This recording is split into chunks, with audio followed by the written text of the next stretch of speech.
Do you feel anxious that you might not make it into heaven? Do you feel like you're not good enough for God? That you just feel, man, my relationship with Him just isn't what it should be.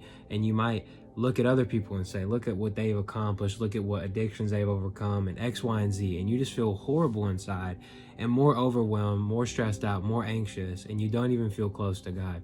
Well, I want to let you know that's one of the enemy's biggest tricks against you, is playing this trick in your mind, right?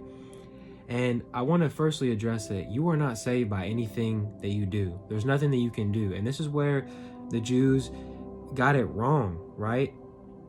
This is where the Islamic faith gets it wrong, the balancing of the scales, when in reality, you can't do enough to save yourself. Only Jesus and His perfect sacrifice is what made it enough for you to get into heaven. And I want to talk to you about a message out of Scripture that I feel like I haven't heard many sermons about. It's just not talked about enough, maybe, or I just haven't heard it. I don't think it's talked about enough anyway. We'll get right into it. Luke chapter 23, verse 39 through 43, and it says, and this is a parable about the thief on the cross. And one of the malefactors which were hang railed on him, saying, If thou be Christ, save thyself and us.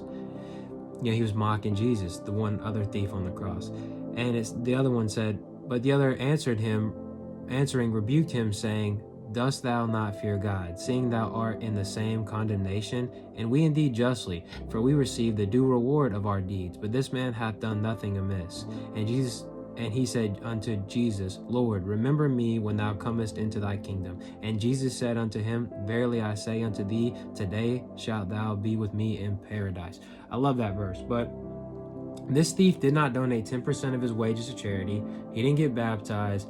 He didn't get all these good gifts and, all these attributes of a Christian, this holy lifestyle. No. But on the buzzer beater, late in the fourth quarter, he made the shot and he got saved, not because of his works or anything, but because of his faith in Jesus and his acknowledgement of his sinful behavior, right? And his knowing that, hey, we deserve this, right? But the other thief was contrary to that belief.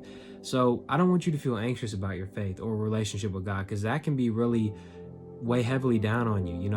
I've fallen victim to the legalistic type faith where it's like, I'm only in God's favor if I do X, Y, and Z. I'm only loved by God. I'm only saved by God if I do this, this, and that. And I'm not preaching against good works. You should absolutely do good works. But the idea that that's what creates your relationship with God, the idea that that saves you, is completely wrong. So if you're feeling overwhelmed, stressed out, anxious because of this, you don't feel like you're good enough for God or you're making Him proud enough, don't worry. Just focus on your relationship with Jesus, one foot in front of the other, and don't compare your walk to anyone's. You are your own unique person with your own unique path. I pray this word bless you and that you guys have a blessed day. Thanks for watching.